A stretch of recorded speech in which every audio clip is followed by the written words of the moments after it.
Muy buenas noches a todos. Bienvenidos a esta conferencia de mentoring. Muchísimas gracias por haber aceptado nuestra invitación como tal. Voy a presentar a las conferencistas, pero antes de entrar como de lleno en el tema, pues quisiera que este auditorio, que todavía falta que lleguen otro tipo de personas además, pero que es bien importante la asistencia de cada uno de ustedes, sencillamente conozcamos un poquito de su nombre y de qué empresa vienen, ¿les parece? Como para que se sientan un poquito más en confianza. Entonces, primero las damas, voy a empezar por este lado. Buenas tardes. Buenas tardes. Clara Rocío Hernández, de GTM Colombia. Clara Rocío, gracias, Clara. Carol Natalie Becerra, de GTM Colombia. Carol, ok, Clara y Carol tengo, que vayan haciendo memoria, ok. Claricia Marta, por la cooperativa de Coasmeda. Claricia, ok, muchas gracias. Hola, mi nombre es Jenny Wiener y vengo del consorcio Ruta 40. Jenny, muy bien. Las dos, por favor. Marta España. Marta España. Trabajo como independiente en temas de comunicación y educación. Gracias, Marta, muy amable. Ahora sí los caballeros, porque después les presento a la conferencista. Entonces, comenzamos por aquí, doctor. Luis Hernando Ballestas, Corporación Universitaria Senda. Gracias, Luis. Luis Alejandro Cortés, Corporación Universitaria Senda. Luis Alejandro, muchísimas gracias. Iván González, de Eisen Sol. Iván, gracias por venir. Ernesto Aguirre, de AH. Gracias, Ernesto. Álvaro Aguirre, HA Distribuciones. Gracias, Álvaro. Buenas tardes, mi nombre es Camilo Marte y soy diseñador independiente. Gracias, Camilo, muy amable. Buenas. Hernán Sedano, de Sport. Ok, gracias, Hernán. Buenas, Alfonso Guerrero, de Level Colombia. Gracias. Buenas tardes, mi nombre es Norman Gutiérrez, de Level Colombia. Norma. Ok, muy bien. Buenas tardes, Juan Iván Campillo, del consorcio Ruta 40. Ok, ahora en Norma pueden decir que no se conocen, ¿no? Ya pueden conversar entre ustedes, ¿no? Ahora sí les voy a presentar aquí a las dos conferencistas entonces. Les presento a mi compañera Ana María Ortegón, que va a dar inicio como a nuestra conferencia. Ella es psicóloga, especialista en gerencia de recursos humanos, magíster en psicología y es doctora en ingeniería y gestión del conocimiento, experta en procesos de aprendizaje organizacional, líder de proyectos de innovación empresarial en MIPYMES, innovación social y necesidades de talento humano para la innovación, capacitadora experta en competencias gerenciales y desarrolladora de equipos de trabajo. Y nuestra conferencista de base, Jackie, por favor. Psicóloga, especialista en gerencia de recursos humanos, magíster en psicología, coach de esencia profesional certificada, con credenciales avaladas por la ICF, experta en coaching ejecutivo de equipos y mentoring, docente universitaria y capacitadora experta en competencias gerenciales y facilitadora en entrenamiento en coaching. Ambas socias de Empreser Tejido Empresarial, la compañía que efectivamente está haciendo esta conferencia para que ustedes se deleiten con ella. Muy buenas noches para todos y de nuevo muchas gracias por acompañarnos. Y vamos a conversar hoy un poco sobre qué es el mentoring. Nuestro propósito es compartir con ustedes el proceso de mentoring, lo que significa un proceso de mentoring como una estrategia de gestión de conocimiento que básicamente se basa en la forma como se transfiere tanto la experiencia como el saber. Y para iniciar este tema, quiero compartir con ustedes una frase que encontró Jacqueline y que a mí me generó una serie de reflexiones. Esa frase dice: hay alguien tan inteligente que aprende de la experiencia de los demás. Cuando nosotras compartimos nuestras experiencias y este trabajo, yo me quedé pensando mucho en esa frase, porque en la cotidianidad y un poco la sabiduría popular nos ha dicho que uno no aprende de la experiencia de otro, que cada uno tiene que tener su propia experiencia y usted necesita caerse y golpearse y levantarse y seguir, y que usted aprende a partir de su propia experiencia. Entonces, esta frase me llamó mucho la atención porque dije, bueno, si bien es cierto, eso puede ser, o sea, uno aprende a partir de sus experiencias, también un problema que especialmente aqueja a las organizaciones es ¿qué hacemos cuando gente importante de la organización se va y se va con todo su bagaje de conocimiento y de experiencia? Entonces, yo identificaba ahí como una paradoja, me llamó profundamente la atención y me pareció como bien importante eso implica no solo inteligencia, sino deseo de aprender y de aprender continuamente. ¿Y por qué? Básicamente porque nosotros estamos en un entorno en que el conocimiento debe ser mejorado, debe ser desafiado y debe ser incrementado constantemente o tiende a perder valor. Si no trabajamos en pos de eso, es muy fácil que el conocimiento se desactualice, que entre en la obsolescencia, que quedemos rezagados y básicamente que empecemos a perder posibilidades de competitividad y de ser, digamos, más productivos en diferentes sentidos. Como consecuencia, digamos, yo no diría, no sé, la verdad no sabría si decirles si como consecuencia o como causa, porque esto es como pensar en qué fue primero, si el huevo o la gallina, y no sabría decírselos exactamente. Lo cierto es que como este elemento conocimiento, que es un recurso fundamental, se identifica como tal desde hace mucho tiempo, empezó a trabajarse algo que se ha conocido como la gestión de conocimientos y ha tenido diferentes etapas. Lo primero que se hizo fue identificar el conocimiento como un registro. ¿Esto qué significa? ¿Esto a qué le dio énfasis? A la generación de repositorios de información, a bases de datos, y en este momento ese manejo del conocimiento le dio un énfasis supremamente importante al tema de las TICs, y se asumió que si yo tenía unas buenas bases de datos, si yo tenía unos buenos repositorios de información, con eso yo garantizaba que la gente de mi organización iba a saber en dónde encontrar el conocimiento y qué hacer con él. Y eso fue una falsa expectativa. Hay una gran cantidad de investigaciones que demuestran que tener bases de datos y bases de conocimiento en la organización no garantiza que el conocimiento se transfiere, que el conocimiento se comparta. Ahí entra una segunda fase, que es el conocimiento como flujo, que implica circulación de esa información y que se acrecente esa información, y allí se le dio un énfasis a la estandarización de procesos, a los sistemas de gestión, al fortalecimiento de la infraestructura tecnológica.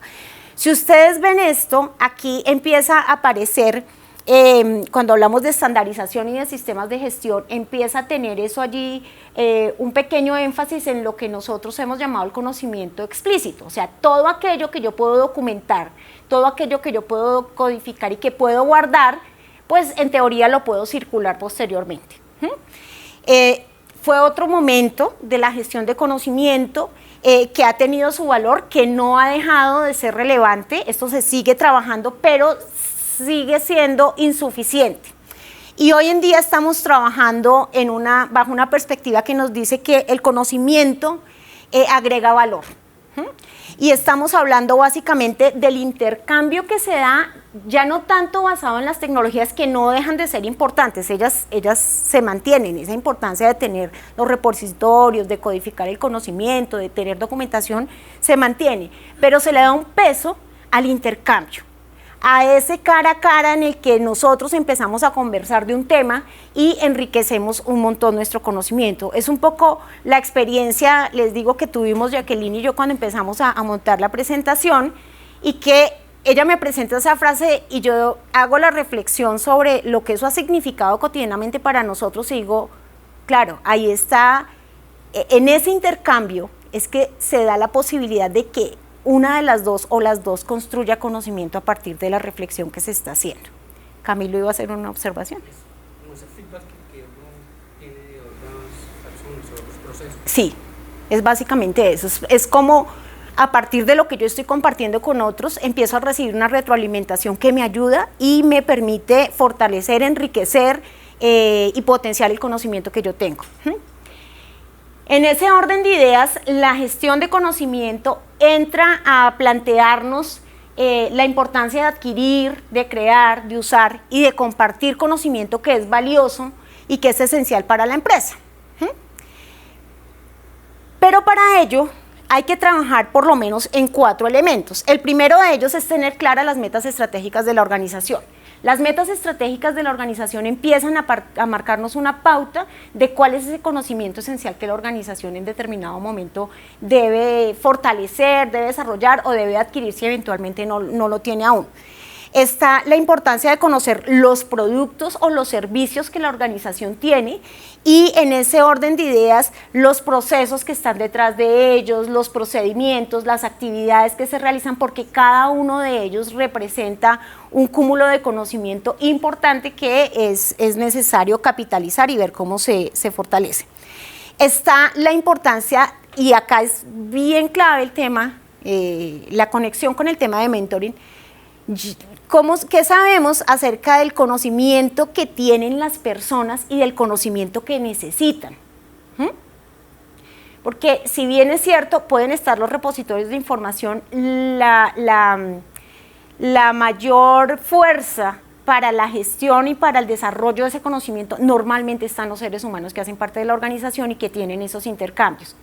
De hecho, lo que nos dicen los estudios es que la primer fuente de información que una persona busca cuando quiere solucionar un problema no es la base de datos, es fulanito que es experto. ¿Quién sabe de eso acá? Hermano, busque a Iván, que es un duro en ese tema. ¿Quién sabe aquí de, no sé, quién es muy fuerte en el tema de capacitación para saber cómo abordamos cierto componente en relación con las audiencias? Nada, busquemos a Sandra, que Sandra es una dura en eso, antes de irnos a buscar una gran cantidad de materiales y leer. Entonces, ese tema ahí es fundamental.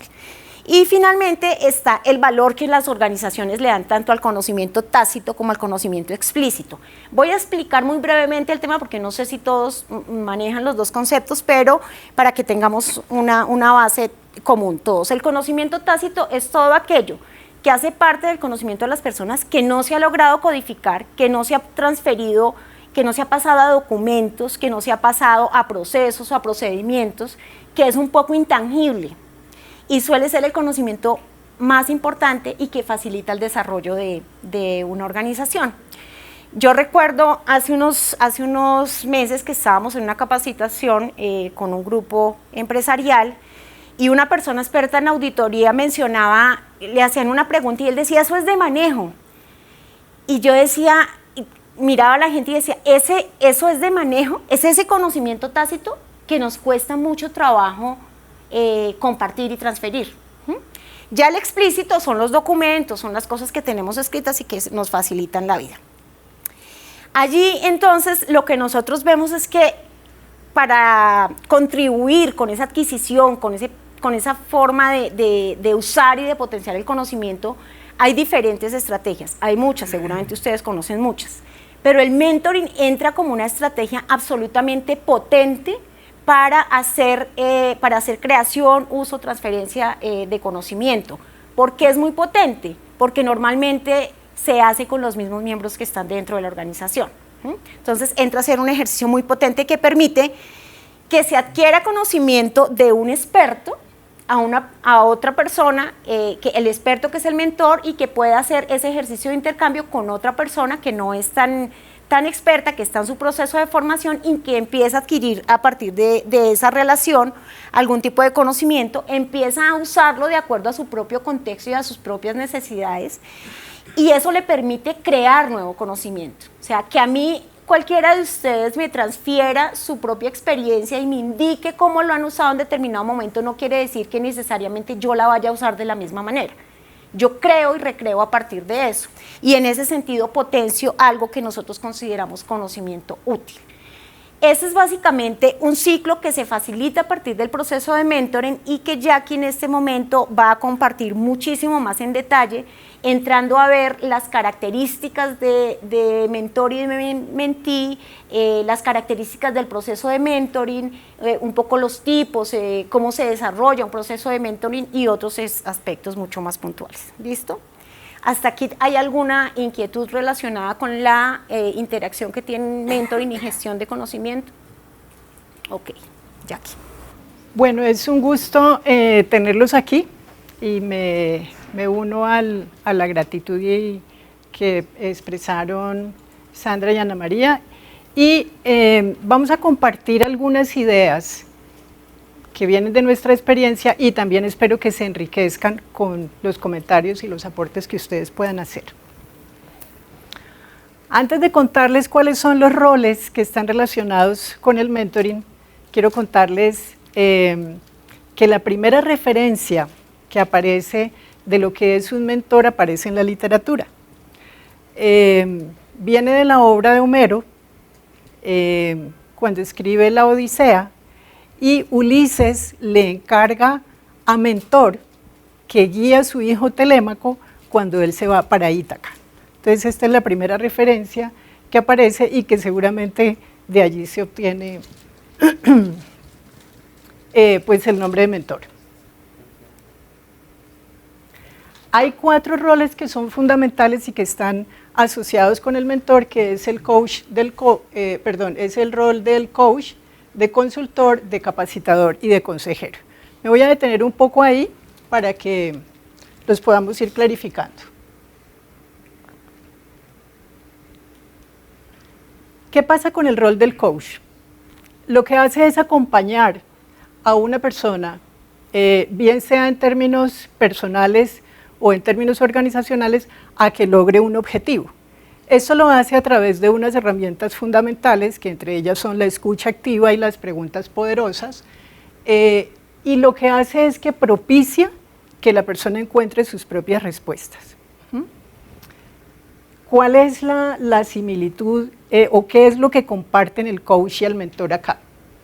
El mentor acompaña a una persona enfocada en unos objetivos particulares y utiliza esas herramientas de escucha, de preguntas poderosas para que avance hacia esos objetivos. El mentor es un experto, en esencia es un experto que lo que hace con la organización es, a partir de un diagnóstico, ayudarle a identificar un problema y posteriormente le propone unos lineamientos que le permiten trabajar sobre ese problema. ¿El consultor? Sí, el consultor. ¿Dije qué? El mentor. Ah, ok. Eso es lo que hace el consultor. Lo que comparte con el mentor es que el mentor, como dijo Ana María, es un experto. Y aporta en establecer unos lineamientos, pero para la persona, ya no para la organización, orientado a que pueda avanzar hacia los objetivos que la persona, que el mentí, en este caso se llama mentí o aprendiz, se ha planteado. Con el capacitador, tanto el capacitador como el mentor se enfocan en formar personas. El mentoring es en esencia una herramienta de formación para la gente. Solamente que en el caso del capacitador sigue un plan que es definido. Entonces se establecen unos objetivos, una metodología, unos contenidos que seguramente se han establecido previamente con la organización, pero que pues las personas que reciben la capacitación no tienen la posibilidad, y estoy hablando en términos generales, ¿no? Tienen la posibilidad de decir, sí, trabajemos ese tema, no, hagámoslo de tal manera, sino que este es un plan predefinido. El mentor, entonces, lo que hace es que tiene más en cuenta las necesidades de la persona, cuáles son los objetivos específicos que se quiere poner para avanzar hacia los resultados que está esperando, y se ajusta más al ritmo de desarrollo o de aprendizaje que tiene el mentí. El consejero y el mentor fundamentalmente coinciden en que ambos aportan sus experiencias, que tanto consejero como mentor hacen sugerencias y establecen unas líneas de acción para el mentí, solamente que el mentor no es únicamente consejero, ¿sí? Va más allá de la consejería misma. Quiero contarles cuáles son las habilidades fundamentales que desde mi experiencia como mentor coach encuentro que son claves en un proceso de mentoría. Modelar.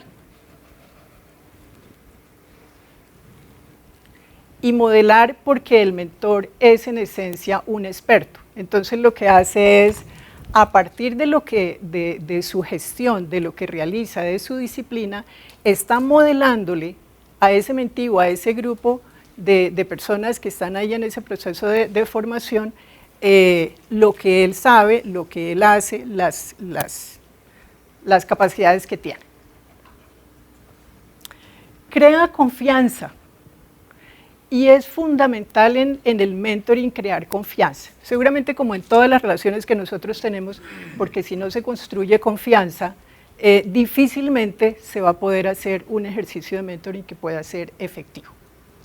Genera empatía, que está muy asociado con generar confianza, porque lo que hace el mentor es entender cómo va ese proceso de mentoring, cómo está viviendo el aprendizaje, el mentí, qué le está pasando, dónde está teniendo dificultades, y también hace un espacio de contención para poder acompañarlo. Define objetivos, que es fundamental. Si no hay unos objetivos claros y específicos, pues podemos llegar a cualquier parte, y en el caso del mentoring es muy importante establecer objetivos. Escuchar.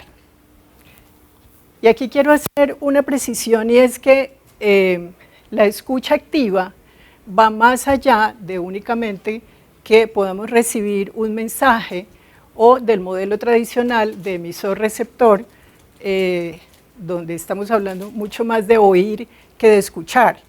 En la habilidad de escucha, lo que estamos planteando es que el mentor tiene que estar escuchando el proceso también de aprendizaje del mentí. Tiene que darse cuenta de su ritmo de aprendizaje, de lo que aparentemente no está diciendo para poder apoyarlo más en ese aprendizaje. Aconseja, por supuesto, como tiene una experiencia, como es un experto, pues le da pautas y le da tips para que pueda aprovechar esa experiencia del mentor y que ese aprendizaje sea mucho más, yo pienso que se aproveche más, ¿no? Que sea más ágil también. Le pregunta, lo cuestiona, le da feedback. Y ya estaban hablando hace un momento sobre eso, y es mostrarle dónde se está frenando de pronto, dónde hay vacíos en ese aprendizaje, mostrarle también los avances, por supuesto.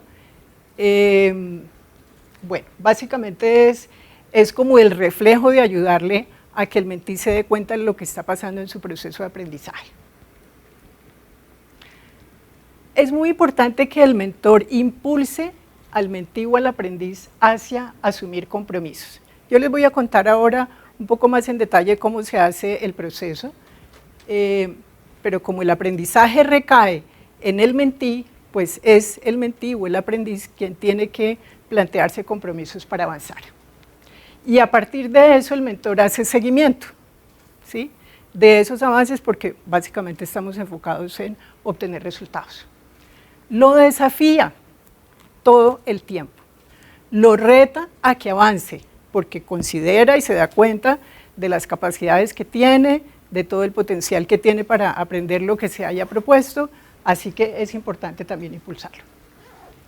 Y por supuesto celebra los avances que vaya teniendo el mentí.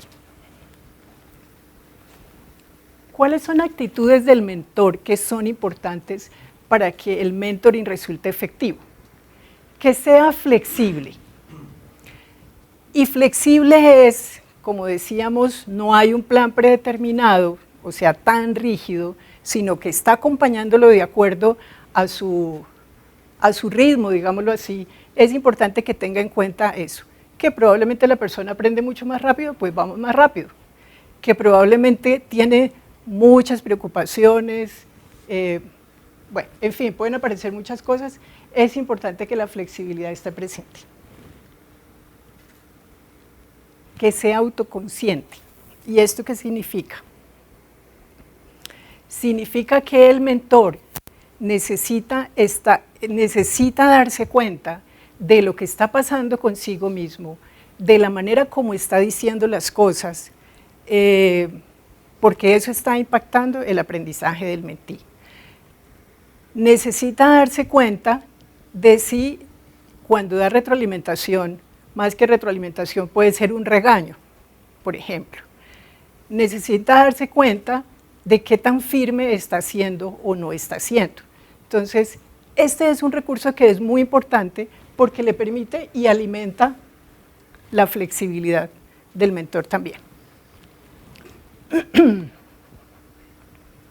Esto me gusta de responsabilizar al mentí, porque en esencia, como ya había dicho, el aprendizaje recae en el mentí, en el aprendiz, no en el mentor. Entonces, es el mentí quien tiene que hacerse cargo de su aprendizaje, no es el mentor, ¿sí? Digamos que no ocurre como cuando nosotros estamos en la universidad y muchas veces una manera fácil de descargarnos de nuestra responsabilidad es decir, pues es que el profesor no me enseñó eso, entonces yo no lo aprendí. Entonces, acá no, aquí hay un proceso y hay una relación que es muy importante y es el mentí quien se hace cargo de su aprendizaje. Inspira, y como es un modelo, como es un experto, pues lo que hace es que impulsa al mentí a que o asuma ese mismo modelo o lo supere. Entonces es inspirarlo a que desarrolle todas sus capacidades y pues vuele mucho más alto si es posible. Es comprensivo también es paciente, porque entiende que no todas las personas aprenden de la misma manera. Para algunas personas enfrentarse a aprendizajes nuevos puede costar mucho trabajo y pueden asumir una postura de no puedo, no soy capaz, esto es muy difícil para mí. Entonces el mentor necesita también ser comprensivo y entender esto. Y aunque es flexible, aunque es comprensivo, aunque es paciente, también es necesario que cumpla unas reglas y unos estándares que le permitan avanzar hacia los objetivos. ¿Y por qué es humilde? ¿Por qué es necesario que un mentor, aunque es experto y está modelándole al mentí, sea humilde? Porque también se puede equivocar y porque nos encontramos con aprendices que encuentran maneras distintas de aprender y que pueden tener unas perspectivas muy distintas a las nuestras y también requerimos estar abiertos a crear otras maneras de ver las cosas o a equivocarnos y aprender juntos. Lo reta, ya lo decíamos, continuamente. El mentor no carga al mentí y eso tiene que ver con esto que les mencionaba de responsabilizar al mentí y de retarlo.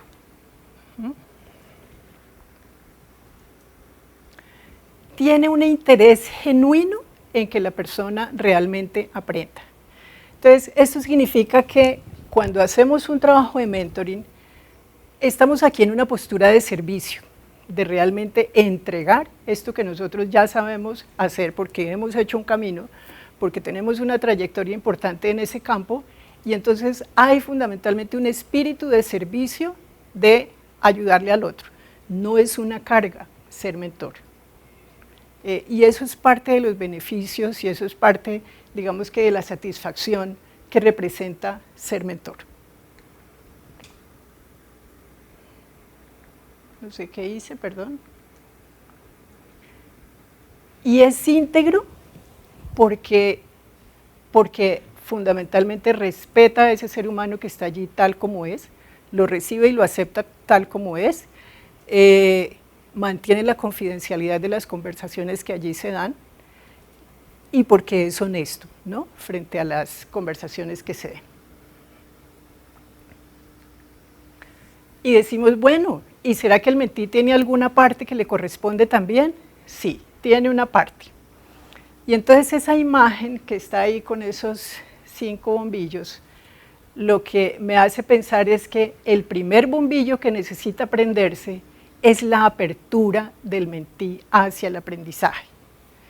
Si tenemos a alguien, y seguramente todos ustedes, los que están aquí, son expertos, estoy segura de eso, son expertos en algún tema en particular y quieren transferir su experiencia y su conocimiento, pero no hay una disposición de la persona a aprender, difícilmente vamos a tener un proceso de mentoring que sea efectivo. Creo que esta es la puerta de entrada y pues si eso no existe, el mentor tiene que trabajar en crear ese ambiente y esa plataforma para que esto ocurra. Y eso va de la mano de asumir el error como una oportunidad. ¿Puedo hacer es que claro que sí. Pregunta en la anterior, pero listo, adelante. La pregunta anterior. Cuando estaba tratando de pensar en, creo que muchos acá somos o hemos sido mentores, entendiendo que un padre es un mentor, digamos, por obligación, o sea, de alguna forma tiene que actuar como tal. Entonces estaba viendo esas características como papá, me parecía pues interesante cómo las van nombrando, pero tenía una pregunta en especial por la de responsabiliza al mentí. Entonces, porque creo que es una de las cosas, pues, digamos que mi tema es asesoría empresarial, pero una de las cosas más difíciles es que las personas se responsabilicen de sí mismas. De hecho, es una de las cosas más. Sí. Entonces, no sé si más que, o sea, no sé cómo logra que se responsabilice.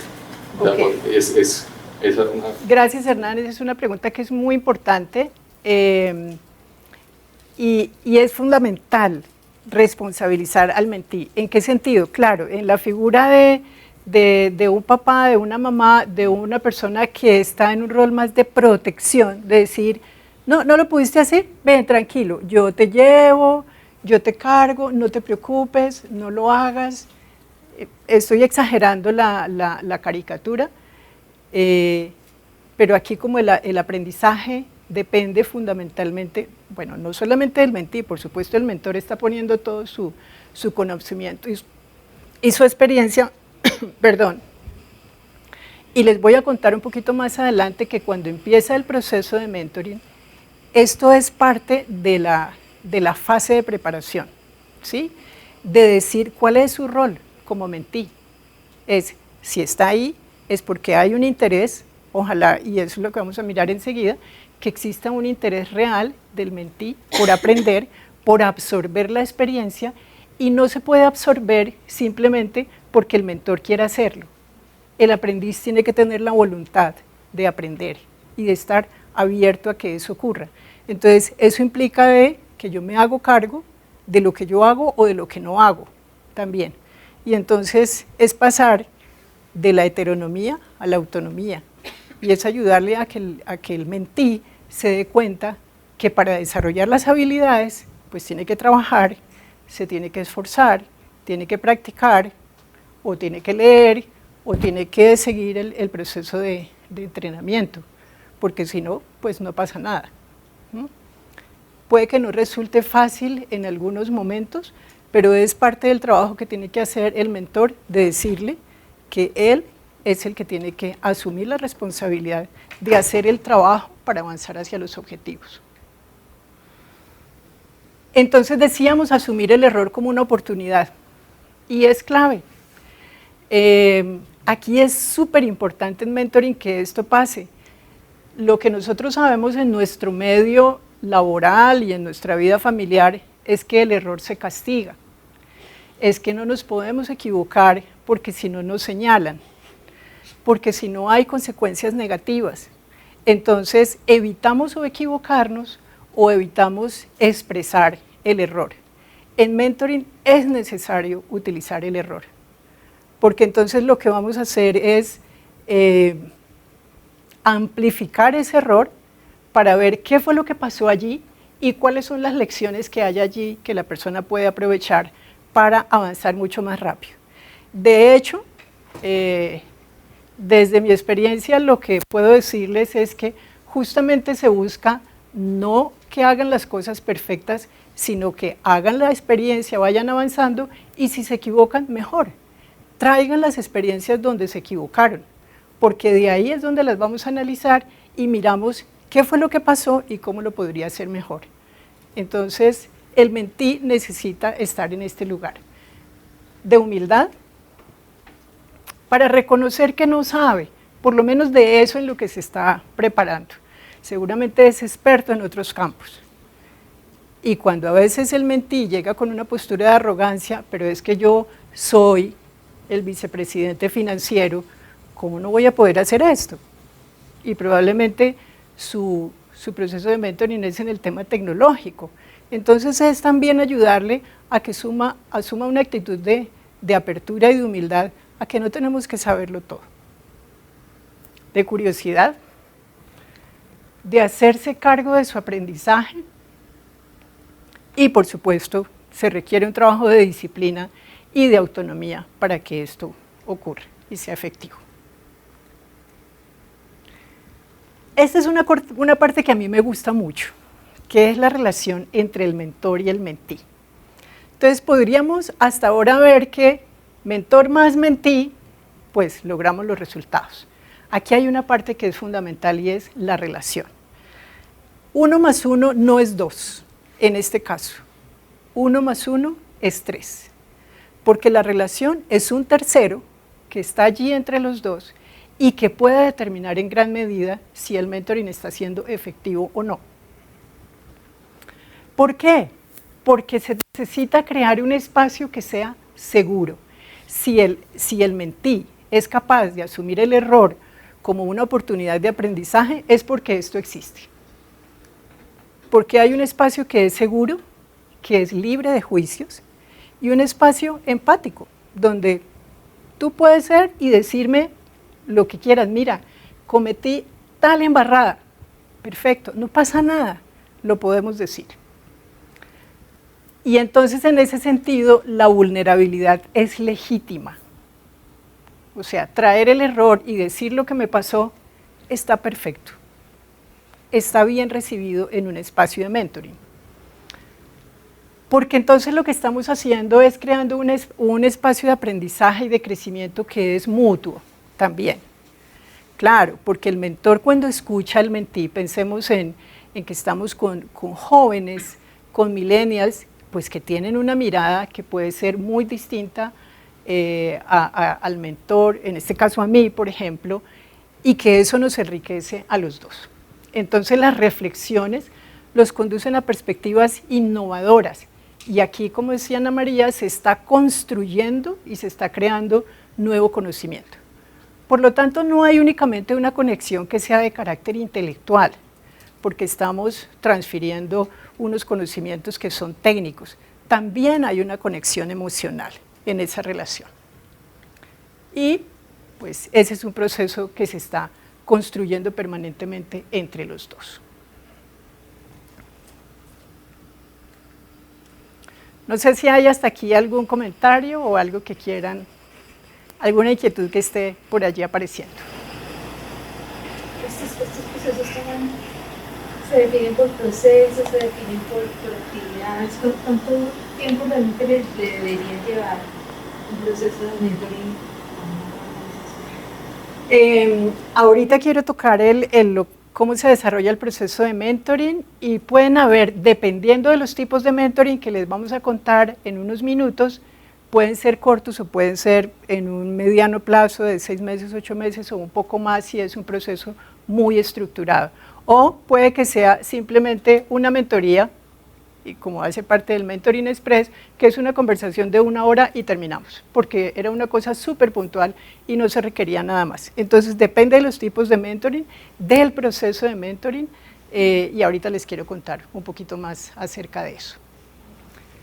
Entonces, lo que quiero proponerles en este momento es que cada uno ahí en la libreta que tienen puedan escribir en 30 segundos 1 o 2 temas donde cada uno sabe que es experto, que tiene que ver con su profesión, que tiene que ver con su trayectoria, con lo que cada uno sabe hacer muy bien y es experto. 1 o 2 temas, muy rápidamente, ya.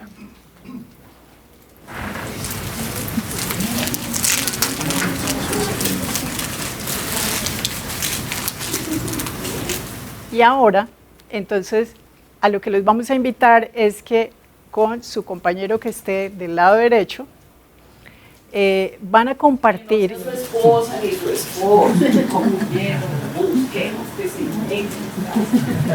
quien esté allí más cerca, puedan entre los dos compartir durante 1 minuto esos temas en los que cada uno es experto y de manera muy espontánea y muy natural, lo que resuene en uno de los dos, que digan, uy, a mí ese tema me encanta, me parecería buenísimo aprender de eso. Van a elegir de manera muy espontánea quién va a ser o quién va a asumir el rol del mentor y van a tener una conversación muy corta de unos 8 minutos solamente, en el que el mentor va a empezar a contarle de manera muy natural eso que sabe, esas experiencias que ha tenido, eso que lo hacen exitoso, que lo hacen estar en el lugar que se encuentra en este momento, o bien sea en su vida personal o en su vida organizacional, o porque practica un deporte, o porque practica alguna actividad artística, y van a elegir allí quién va a ser el mentor, y por supuesto el mentí, quien asume el lugar del mentí, va a estar en una actitud de curiosidad, de preguntar, de estar allí muy abierto para aprovechar durante 8 minutos eso que le parece interesante y pues que en este momento, por su trayectoria, no lo conoce o no lo sabe. ¿Listos? Jackie, ¿puedo hacer una sugerencia? Yo sé que ustedes están todos súper cómodos y Jackie les digo el de la derecha y no importa si el amigo está a la derecha o a la izquierda, pero la tendencia es a trabajar con quien ya conocemos. Pero queremos invitarlos a que trabajen con personas diferentes de las que conocen. Además porque hay filas en donde hay 3 personas, en otras hay solo 2, entonces por favor que se encuentren con otras personas, aprovechan para conocerse y comparten el ejercicio que Jackie les propuso. ¿Listo? De hecho aquí Martica está íngrima como la 1 en punto, entonces necesitamos una bienvenida. ¿Me recuerdas su nombre? Entonces Claudia va a trabajar con Marta. Gracias. Marta está acá. ¿Alguien le gustaría compartir algo que haya notado bien desde su lugar como mentor o desde su lugar como mentí, que le haya llamado la atención en relación con lo que estamos conversando hasta este momento? Muy brevemente, unas 2 o 3 opiniones de qué se dio cuenta estando en su lugar como mentor. ¿Cómo se sintió haciendo eso?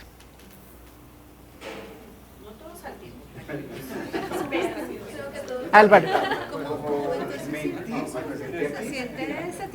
Perdón, Álvaro, vamos a escuchar a Martica y te doy la palabra.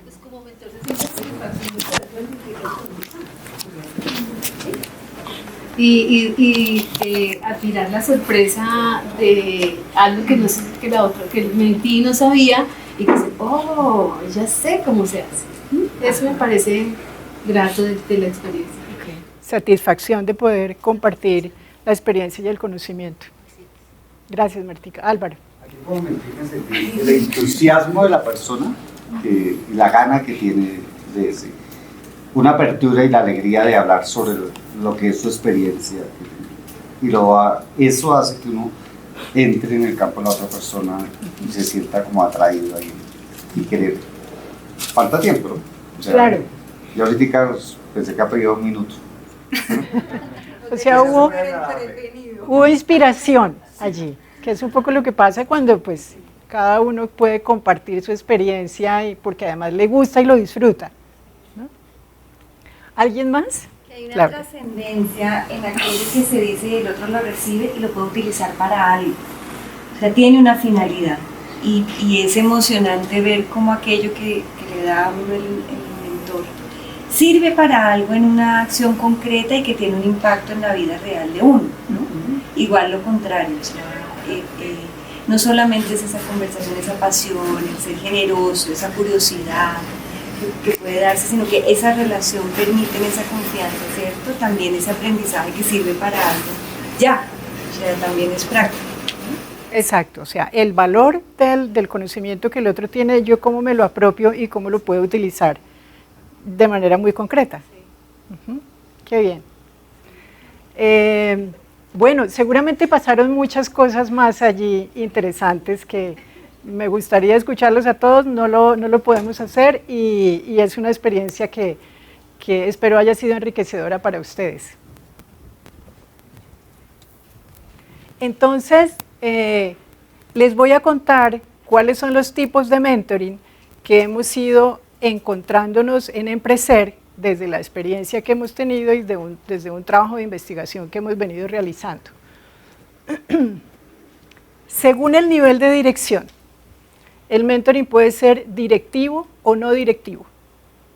Entonces, directivo, si el mentor es quien establece unas líneas muy claras, basado en unos estándares, en una metodología sistemática, que puede ser porque la organización la ha establecido o porque tiene que ser, o porque puede ser parte de esos estándares, y está dándole una guía continua y permanente al mentí.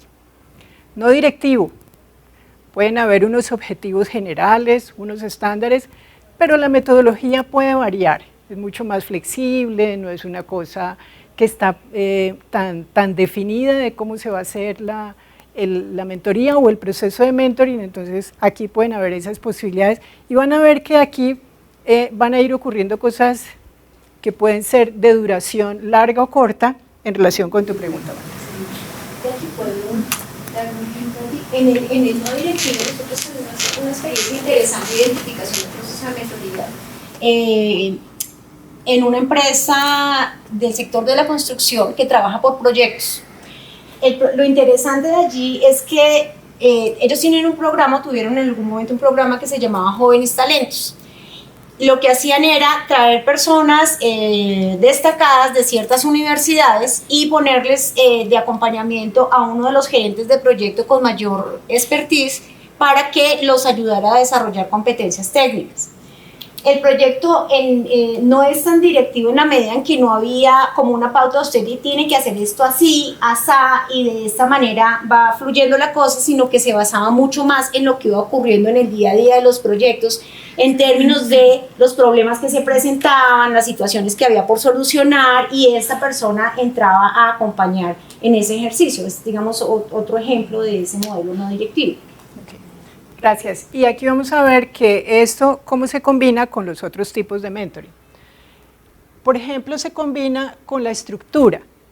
De acuerdo a la estructura, el mentoring puede ser muy estructurado cuando hay unas pautas muy claras, unos estándares que puede colocar un ente acreditador, un ente certificador, la organización que tiene unos estándares definidos, una metodología muy clara, muy sistemática, y eso hace que el mentoring sea muy estructurado. Medianamente estructurado, si da toda la flexibilidad y puede ser parte del ejemplo que está colocando Ana María, que puede ser lo que va pasando allí. Y poco estructurado es una conversación espontánea. ¿De qué depende? De lo que traigan los dos, de lo que traiga el mentí, y puede que el mentor le diga, bueno, ¿hoy en qué vamos a trabajar? ¿Sí? Entonces, traiga lo que usted necesite para hoy, resolvemos esos temas específicos, esas situaciones en las que necesita que yo lo apoye, y no hay ninguna estructura. Es una conversación muy natural y muy espontánea. Depende de la trayectoria y la jerarquía. Nos hemos encontrado con que el mentoring típico es el que se da entre un profesional que es senior y uno que es junior. Y senior en términos de la experiencia, puede ser de la edad también, ¿no? Y también puede ser de la jerarquía, porque es la persona que tiene más experiencia en la organización y por supuesto lleva muchos años allí. Ese conocimiento no se ha creado únicamente desde lo conceptual, desde la formación tradicional, universitaria, sino desde el hacer mismo dentro de la compañía. El reverse mentoring o mentoring a la inversa, que es lo que nos hemos encontrado y es el que se da entre una persona que es o bien joven, un millennial, que está recién entrado a la organización y le hace mentoring a una persona de mucha más edad o que lleva muchos años en la organización. Le hace mentoring a una persona de la junta directiva, al socio de la compañía, y se lo hace en temas tecnológicos, por ejemplo, porque sabemos que los jóvenes, pues esto es como su estilo natural de moverse actualmente, y se puede dar el mentoring en este sentido, ¿sí? No es tan conocido en nuestro medio, el más conocido es el de una persona senior a una persona junior. Y entre pares también, porque no necesitamos pues ser el gran gurú para que alguien pueda ser un mentor. Entre colegas podemos ser mentores porque alguien ha desarrollado unas habilidades particulares o un conocimiento particular en un área que yo desconozco, y entonces un colega mío puede ser mi mentor también. Puede ser de acuerdo al número de participantes individual o grupal, ¿sí? Y pueden complementarse y pueden hacerse de manera paralela, hacerse mentoring individual y se refuerza con el mentoring grupal, ¿sí? Porque en el individual se le ayuda a la persona sobre unos aspectos muy específicos donde necesita focalizar ese conocimiento y ese aprendizaje. Y en términos grupales, pues lo que se hace es que se aprovecha algo que se llaman comunidades de aprendizaje. Y eso hace que el conocimiento se amplía porque estamos todos juntos aprendiendo en un espacio donde el error se permite, donde hay vulnerabilidad, donde lo que pasa esté bien y donde cada uno le da feedback a los demás. Entonces aquí la figura del mentor no es la única que está acompañando, sino que se comparte entre todos y entre todos se va creando la experiencia y el conocimiento. Y en el tiempo puede haber un programa de mentoring, ahí sí, extenso en el tiempo, que seguramente si es un programa de mentoring, pues probablemente será muy estructurado, ¿sí? Porque hay cosas mucho más definidas,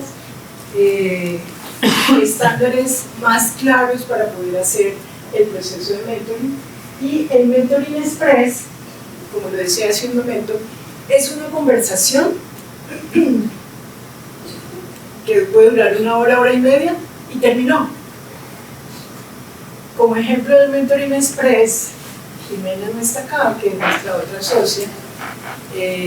Yo no soy particularmente la más experta en los temas tecnológicos, tenía la necesidad de ingresar una información a una plataforma que ella conocía muy bien, entonces le dije, Jimena, por favor, ayúdame, trajo su computador, nos sentamos las dos, cada una con su computador, me ayudó a ingresar toda la información, y fue una cosa de 1 hora más o menos, lo entendí muy bien, resolví el problema y se acabó.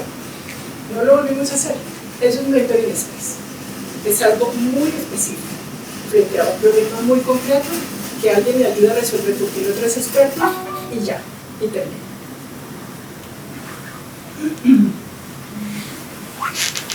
Bueno, pues entonces aquí lo que quería compartir es que a estas alturas, con las cosas que les hemos ido contando, esta es una definición de mentoring que plantea la International Mentoring Association. Es un proceso complejo de apoyo, guía y aprendizaje, basado en la experiencia, la competencia, la confidencialidad y la confianza, con la finalidad de promover el crecimiento y desarrollo personal de los demás, bien sea en los negocios, en la educación, en todas las áreas de la vida, o en todos los campos profesionales. Podría ser, o sea, las posibilidades son infinitas en lo que se necesita. A veces estamos todo el tiempo con los expertos, nuestros colegas, nuestros amigos, y no aprovechamos ese talento y esas capacidades que tenemos allí. Bueno, pues entonces lo que queremos es hacer una pequeña pausa para que conversemos y compartamos. Si tienen preguntas sobre esta parte de la presentación, antes de irnos a tomar algo, pueden hacerlo. ¿Qué diferencia hay entre un profesor que te enseña algo? Muy bien, ¿cuál es la diferencia entre un profesor, entre un docente y un mentor? El docente, muy poco tiempo, como mencionábamos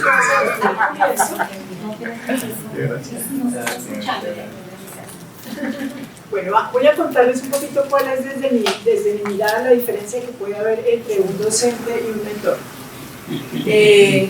El docente puede estar más en el rol del capacitador, en el que hay un plan de formación de contenidos que se han definido con anticipación y está mucho más centrada en la transmisión muchas veces del conocimiento. Y estoy diciéndolo en términos muy genéricos, ¿sí? Mientras que el mentor está allí a partir de una necesidad muy particular que cada uno tiene. Incluso se pueden combinar, porque puede haber el ejercicio de docencia o de capacitación, pero todos sabemos que no todos aprendieron ni obtuvieron las mismas cosas en el proceso de capacitación o con ese docente, que si después ese mismo docente asume el rol de mentor y se sienta contigo y te dice, ok, miremos entonces cómo es tu plan estratégico, qué es lo que está pasando en eso que tú estás planteando para tu compañía, y a partir de todas las preguntas y de toda la experiencia que te empieza a compartir, puedes tú ver, sí, es que a mí lo que me está faltando es particularmente esto. En la docencia el profesor no se puede quedar uno por uno apoyándolo, que pasa un poco en la capacitación también, o sea, no es posible. Yo diría también que tal vez enfatizando lo que ya tú dices, que en la docencia hay un proceso mucho más de conceptual, digamos, de trabajar más esa parte cognitiva e intelectual, y acá el tema de la experiencia es fundamental. Entonces el tema del desarrollo de la competencia aquí es muy importante. Y el ejemplo es el siguiente: yo estuve en un par de clases de cocina porque soy nefasta en eso, y claro, yo llego y me dicen cómo hacer algunas cosas, ¿cierto? O sea, yo tuve un proceso con un profesor que me dice, mira Ana María, tú puedes hacer las recetas de esta manera. Hasta ahí estamos hablando de un proceso de transferencia simple. Cuando la señora chef se ubica en ese rol de modelo y nos empieza a mostrar cómo es que pica, cómo es que mezcla, cómo es que hace, cuánto tiempo lo deja, pues ya tengo por lo menos una receta que la repito con frecuencia, pero ya soy competente al menos con una receta, la aprendí a hacer, ¿sí? Que no pasaba de la misma forma antes y simplemente me decía, no, esto échale tal cosa y tal. Yo decía, sí, pero es que como eso me generaba a mí un poco de incomodidad, ¿no? Entonces ahí hay como esa diferencia entre hasta dónde yo me quedo en lo conceptual y en qué momento empiezo a pasar a la práctica y a lo experiencial. Ya que viene la rosa al final. Ya que viene la rosa al final. Vamos a escucharte. Gracias, tenemos otro comentario acá. Entre el coach y el mentor, ¿cuál es la diferencia? O sea, la diferencia fundamental, porque son procesos, acompañamiento a la realización de unos objetivos en un tiempo dado. Sí.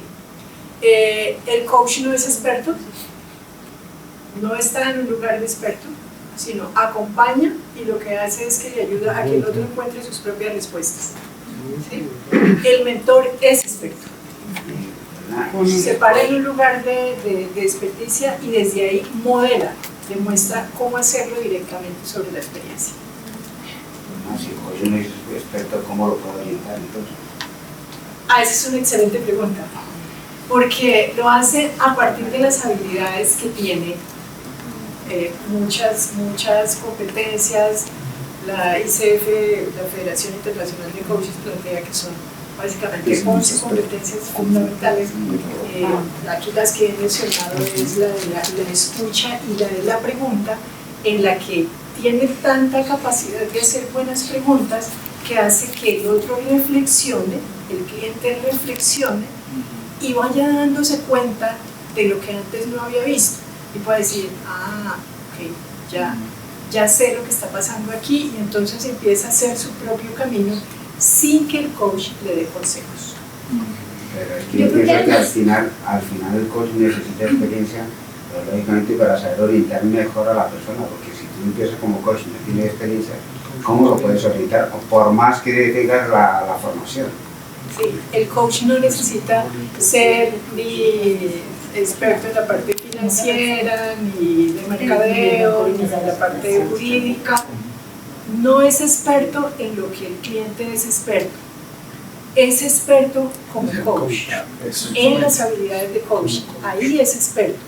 Y por eso acompaña a la otra persona a que avance hacia sus objetivos sin tener que darle consejos. Yo diría que el mentor es un experto en un área técnica importante. ¿Sí? Ese es el punto. El coach tiene otra experiencia y otra formación, es experto en esa relación de coaching, es experto en esa manera de trabajar para ayudarle a orientar lo que esa persona necesita en determinado momento sin decirle qué hacer, mientras que el experto técnicamente es muy bueno en algo. ¿Sí? El experto es este chef que me dice, Ana, si usted no le para bolas a los minutos de cocción, me incendió la casa. ¿Sí? Y bueno, todavía la incendio, pero que vayan joven para que no se nos invitamos a los...